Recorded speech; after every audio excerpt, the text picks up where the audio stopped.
Hi guys, today we're going to go ahead and continue on with Unit 5. We did the first two sections, talked about the differential rate law last time. So in this section of notes, we're going to talk about section 5.3 on concentration changes versus time, which is the integrated rate law. So in our previous sections, when we did our differential rate law problems, we were given charts that had information with concentration and reaction rate. When we're going to do integrated rate law problems, we're going to be given data tables, lots of numbers again, just like last time, but the numbers are going to be different. We will still be given concentration, but we are also going to be given time. So really it's how the concentration of the reactants change as time goes on. So take a look at this reaction right here. All of our integrated rate law problems are going to be for decomposition reactions. And decomposition reactions are the ones where we have a reactant that decomposes, breaks apart over time, and we're going to see how that rate of decomposition depends on the concentration of those reactants. So in our previous section, we used all of our data that was given to figure out first order, second order, zero order reactions. And so we're going to do the same thing. We have to find if reactions are first, second, or zero order, but we're going to do that a little bit differently depending on our data. And again, remember, we're going to be given data that looks like this, concentration versus time. And so in order to figure out the order of the reaction, we actually have to create three different graphs. That's going to be the long way to do it. I will show you a little bit of a shortcut, but it is kind of an involved process to figure out a graph that is going to give us the straight line. So for a first order graph, if we plot the natural log of the concentration versus time, and it gives us a straight line. So if we take this data right here and we take the natural log of all these concentration values and plot it versus time, if we get a straight line with our natural log of the concentration on the y-axis, time on the x-axis, if we get a straight line instead of a curved line, then that data is going to represent a first order reaction. If we plot 1 over the concentration versus time, 1 over concentration on the y-axis, time on the x-axis, if that graph gives us a straight line, then it would be a second order reaction. If we plot just simply concentration versus time, and it gives us a straight line, then it would be a zero order reaction. So we have to create three different graphs and see which one gives us a straight line to determine the order of the reaction. So the difference is the information that we're given to start with and how we're going to use that information to figure out reaction order, which is to create different graphs. So let's take a look at, once we do that and we figure out what order it is, then we can write rate law equations just like we wrote them in the previous section. We can also write what are called integrated rate law equations. So let's go ahead and talk about those. So before we get into this half-life section, I want to skip down here to this equation right here. So if you are asked to write the integrated rate law equation for a first order reaction, this is going to be the format that you're going to use. Now remember, if it's a first order reaction, that means that we graphed the natural log of the concentration versus time, and it gave us a straight line.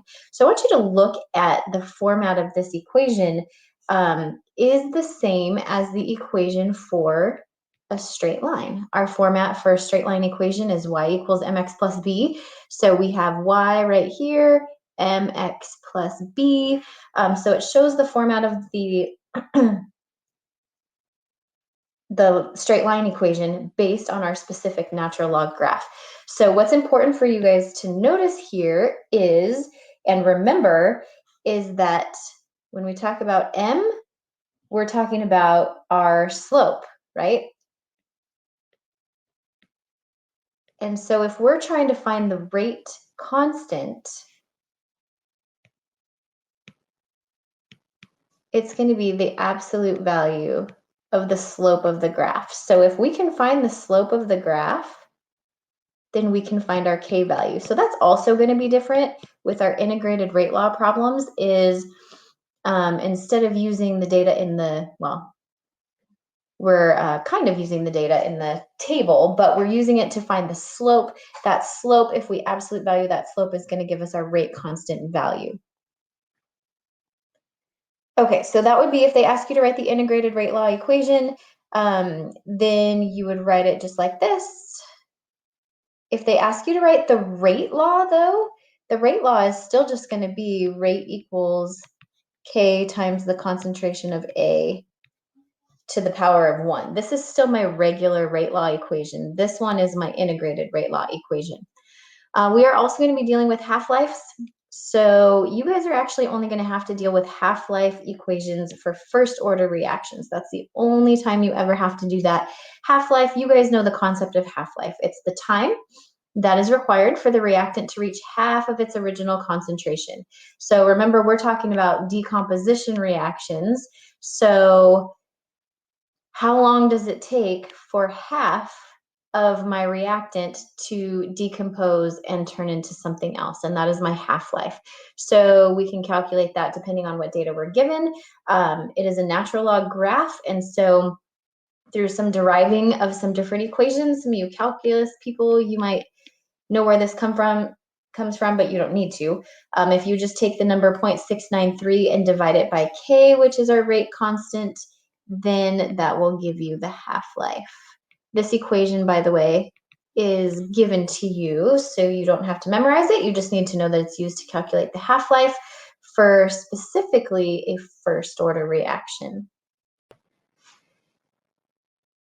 The only equations you guys need to know for second order, zero order integrated rate law equations are going to be those ones that represent the straight line format, the y equals mx plus b format. So remember with second order, we're going to be dealing with straight line graphs that are 1 over the concentration. So my integrated rate law equation is going to look like this. 1 over the concentration of A equals KT plus 1 over, and remember, anytime we put a little 0 right there, that represents our initial concentration. So 1 over my initial concentration is going to go right there. For my integrated rate law equation for zero order, it's just going to be the concentration of K equals negative KT plus the concentration, the initial concentration of A. So solving integrated rate law problems, lots of different steps that we have to go through. Mostly, these steps will make more sense as we actually do the example, but you need to basically create 3 graphs. Natural log of the concentration versus time, 1 over concentration versus time, and then concentration versus time. See which one gives you the straight line. Whichever one gives you the straight line tells you the order of the reaction. And then remember the natural log, if that one gives you a straight line, it's first order.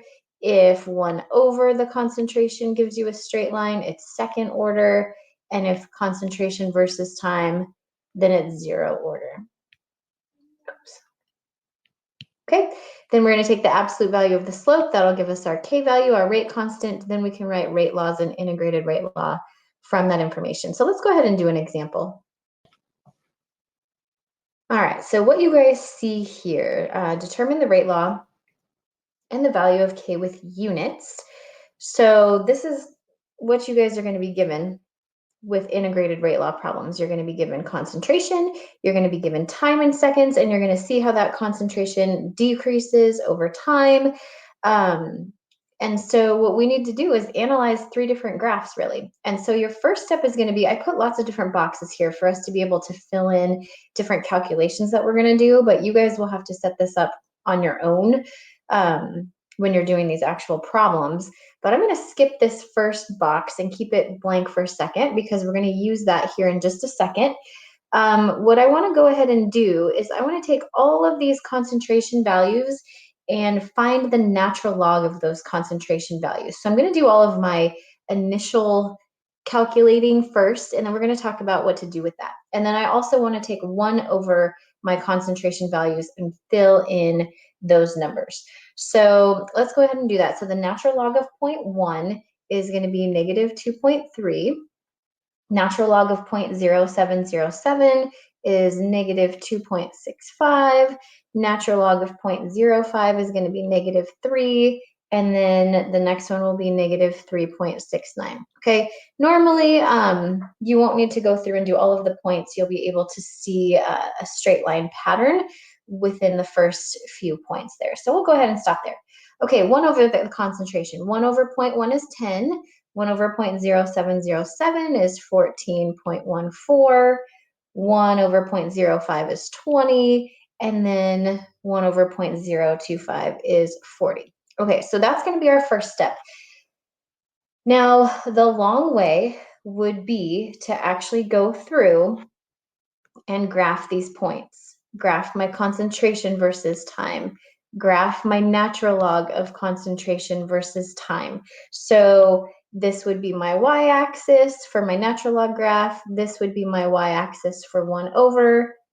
This would be my y-axis for my other graph. So we would have 3 different graphs, and time would always be my x-axis. My third graph would be 1 over concentration versus time. Okay, so you can do this on graphing calculators. You can graph them. You can do all of that. Or let me show you another way that is pretty easy to do, and that is to figure out slopes. Okay, let's remember how we calculate slope. The slope of any line, right? The slope is going to be equal to rise over run, our change in y points over our change in x points. So what we can do is we can figure out what would be the slope between these 2 points, between these 2 points, between these 2 points, and we can start to figure out if we have slopes that stay consistent over time, then that's going to represent a straight line graph. So just to show you what that would look like here for this first data point, my change in y points would be 0.0707 minus 0.1. My change in x would be 50 minus 0. Okay, so that would give me my slope. That's going to give me negative 5.86 times 10 to the negative 4. That's a negative. Okay, so I would do the same thing for these 2 points. I would do 0.05 minus 0.07 divided by 100 minus 50. That's going to give me negative 4.14 times 10 to the negative 4th. Okay, right away I can see that those slopes are not the same. And since those slopes are not the same, the idea is that instead of this being a straight line, I'm actually getting probably a curvy line. And so that's not going to be a 0 order reaction. So remember, this one would be 0 order. This one would be first order. If it's a straight line, this one would be second order. So I want to go ahead and do the same thing over here. Take the slope between all of these points. So be careful with your negatives with your natural log graphs. Negative 2.65 minus negative 2.3 divided by 50 minus 0. That's going to give me negative 7 times 10 to the negative 3rd. Negative 3 minus negative 2.65, that also gives me negative 7 times 10 to the negative 3rd. This one also gives me negative 7 times 10 to the negative 3rd. So we can start to see that this slope is consistent. So it is giving me a straight line. So very likely this is going to be a first order graph because I'm having consistent slopes with straight lines. You will want to double check just to make sure the other slopes are different. So we have 0.08. The slope between those 2 points would be 0.12. So you can start to see that that's going to that slope is going to be increasing, not second order, not 0 order. It's going to be a first order reaction. Now, once you go through that process and you figure out what order the reaction is, then actually, let's go ahead and write down. Let's write down constant slope. So if we calculate the slope between all of those points, and it's constant, then that's going to be a straight line. And so that's going to tell us the order of the reaction. Okay, so once we figure out that it is first order. Now it'll ask you to figure out what is the rate law equation. Okay, so the rate law equation is like the same equation that we did from the last section, the differential rate law, which is going to be rate equals K times the concentration of my reactant, which is N2O5. And then we put, remember, whatever order the reaction is becomes our exponent, but we don't have to write ones, so we can leave that off. The integrated rate law equation is going to be the natural log of, and we're just going to take our reactant right here, and we just have to plug that in, N2O5. We're not going to plug in any numbers to our integrated rate law equation. We're just going to write it in general without anything plugged in. Okay, you don't have to plug anything in for these sections. Just leave it just like that. Okay, so it'll ask you what's the rate law equation, what's the integrated rate law equation, what is the rate constant. The rate constant is the absolute value of the slope. Now, I'm going to be a little bit pickier here on the absolute value of the slope situation. Now, when we calculated it right here, it was -7 times 10 to the -3rd. And we did that between each point. But to get the slope of the whole line, I want you guys to use the last point. So I better natural log that last point there. Natural log of 0.00625 is -5.08. I want you to use the last point and the first point to calculate your slope. So, and I'm going to absolute value that. So that's going to be -5.08 minus -2.3. And then I'm going to do 400 minus 0. That's going to give me my K value. And when you guys calculate that, when you actually calculate it, you are going to get a K value of 6.95 times 10 to the -3rd. Now, notice that's a little bit different than our 7 times 10 to the -3rd.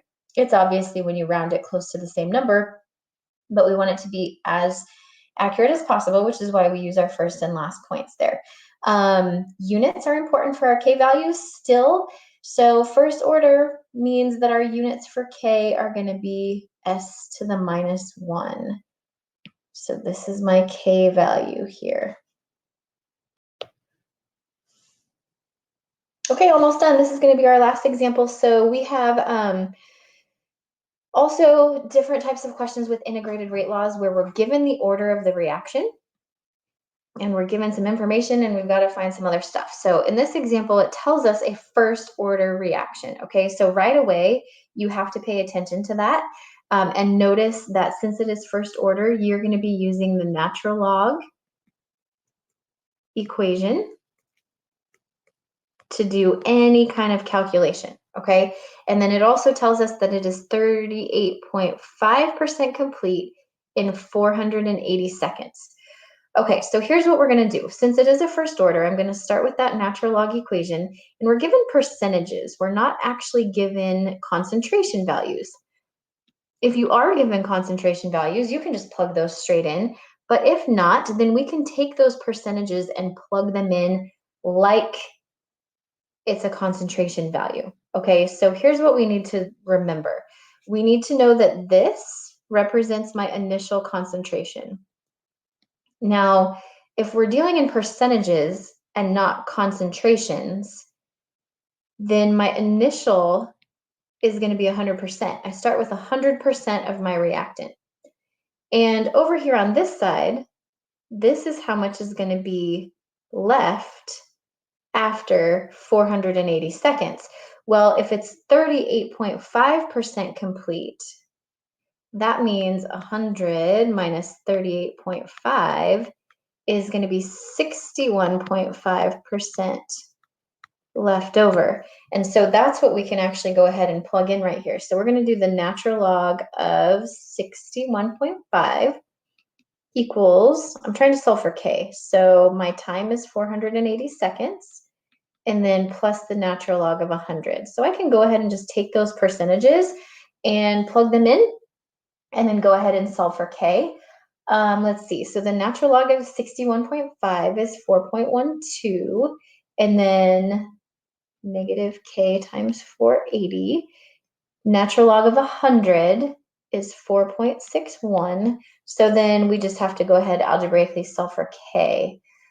K is going to equal 1 times 10 to the negative third. Since it's first order, inverse seconds are going to be my units there. Okay, so we just need to go ahead and pay attention to the order of the reaction given to us in the problem, use that integrated rate law equation, plugging in our percentages and our time, whatever we're given, solving for what we're looking for. Part B is asking us for the half-life. First order half-life equation is 0.693 over K. So we calculated K in the first part to be 0.001. And so my half-life is going to be 693 seconds. So it takes 693 seconds for half of our reactant to decompose and turn into something else. All right, one more example. I'm going to go ahead and do C. How long will it take? How long is time? Okay, so we're solving for T in this particular question. It's all connected to the same question. So we know our K value from part A. How long will it take for the reaction to go to 25% complete? 25% complete means 75% left. Okay, if it just said how long will it take for the reaction to go to 25%, then you could plug that in as your final concentration. So here's what we're going to do. I've got 75% left. My K value is 0.001. That's from part A. And I am looking for time, and then plus the natural log of 100. Okay, so natural log of 75 is 4.32. And that equals negative 0.001 t, plus the natural log of 100 is 4.61.